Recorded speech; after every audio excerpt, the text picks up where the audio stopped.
Comment travailler en France lorsqu'on est sans papier? Ça, c'est l'objet de cette vidéo. Mais avant ça, si tu me découvres dans cette vidéo, je suis Chimène Nana, je suis maman, je suis entrepreneur, je suis investisseuse. J'accompagne des personnes qui souhaitent investir, qui souhaitent level up leurs finances et également des personnes qui souhaitent immigrer en France.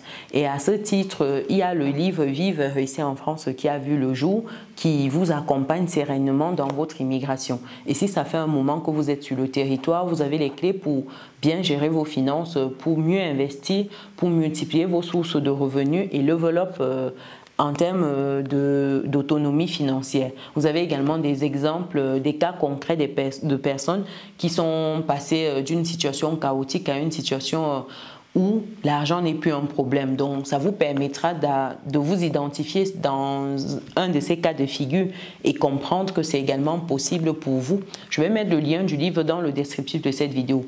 Et pour les personnes qui souhaitent rejoindre le groupe WhatsApp, pour poser leurs questions liées à l'immigration, vous avez le lien également dans le descriptif de cette vidéo.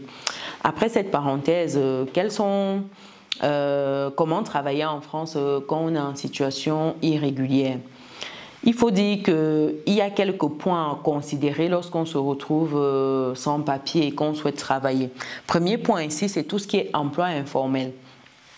Dans emploi informel, il faut dire que certaines personnes sans papier trouvent des emplois non déclarés, des emplois au noir comme on dit souvent, dans des secteurs comme le bâtiment, comme la restauration ou l'agriculture. Ce sont des secteurs où on trouve très souvent des personnes en situation irrégulière. J'en parlais déjà dans une précédente vidéo. Le BTP, en fait, on vous demande qu'est-ce que vous savez faire.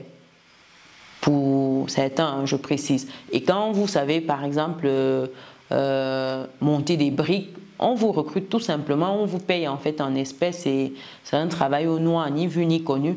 Également dans l'agriculture, par exemple, toutes les personnes qui font les récoltes, etc. Ben, c'est généralement vous avez parmi des personnes qui sont en situation irrégulière.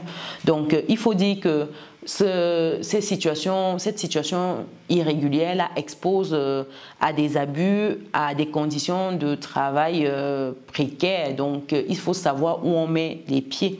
Donc, ça, c'est important de comprendre ça en amont. Mais vous pouvez travailler de manière non déclarée dans ces secteurs-là, par exemple.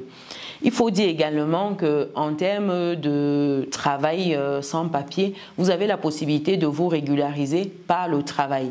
Lorsque vous avez trouvé quelqu'un qui vous emploie, au travers de cet emploi, la personne peut vous accompagner dans votre régularisation. Ça veut dire que votre employeur vous accompagne avec certains documents à vous régulariser. Donc, au travers de votre emploi, il engage une procédure. Ici, il faut qu'il justifie, par exemple, qu'il n'a pas trouvé une compétence qui pouvait le faire, une compétence à jour, en règle, qui pouvait le faire. Et vous étiez la personne de la situation, j'ai envie de dire.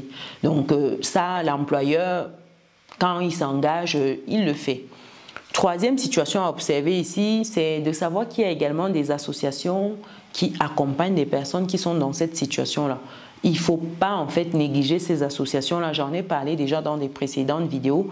Je vous invite à aller regarder ces vidéos-là où j'explique les associations qui sont dédiées, où est-ce que vous les trouvez, et ça vous permet justement de vous régulariser. C'est très très important. Quatrième point à prendre en compte ici, c'est tout ce qui est formation et apprentissage. Lorsque vous suivez des formations, au travers de cela, vous pouvez en fait régulariser votre situation facilement. Donc, c'est un peu une porte dérobée, par exemple, pour vous permettre par la suite de constituer un dossier, d'argumenter justement en disant voici, voici, voici. Et ça s'appelle comment? À la discrétion du préfet, vous pouvez avoir votre titre de séjour par la suite. Donc, avoir cette démarche-là, ça peut être intéressant lorsque vous prenez ce temps-là pour vous former et être dans des cursus d'apprentissage. Il y a également tout ce qui est démarche de régularisation. Il faut aller à la préfecture directement, poser votre problème, expliquer un peu, justifier votre séjour depuis X temps et puis Comme je disais, vous pouvez, sur discrétion, obtenir votre titre de séjour. Sachant que toute cette situation de travail sans papier expose à des risques graves, des abus qui sont souvent constatés. Donc faites très attention lorsque vous vous retrouvez dans cette situation-là. Il y a vraiment des abus, des risques d'amende également, des risques d'expulsion. Donc faites attention à vous. Trouvez plutôt idéalement le moyen de vous régulariser. Je pense que c'est ça le plus sain pour vous et pour une quiétude d'esprit. Donc voilà pour cette vidéo. N'hésitez pas à mettre un pouce, à partager. Ça pourra aider une personne qui est dans une situation difficile aujourd'hui afin que cette personne puisse se régulariser.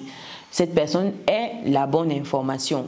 Et sachant que ce que je dis ici, c'est pour que vous alliez creuser. Il ne faut pas vous limiter et puis voilà, il faut aller creuser pour davantage avoir la bonne information. C'est très important. Nous, on se donne rendez-vous dans une prochaine vidéo. Ciao!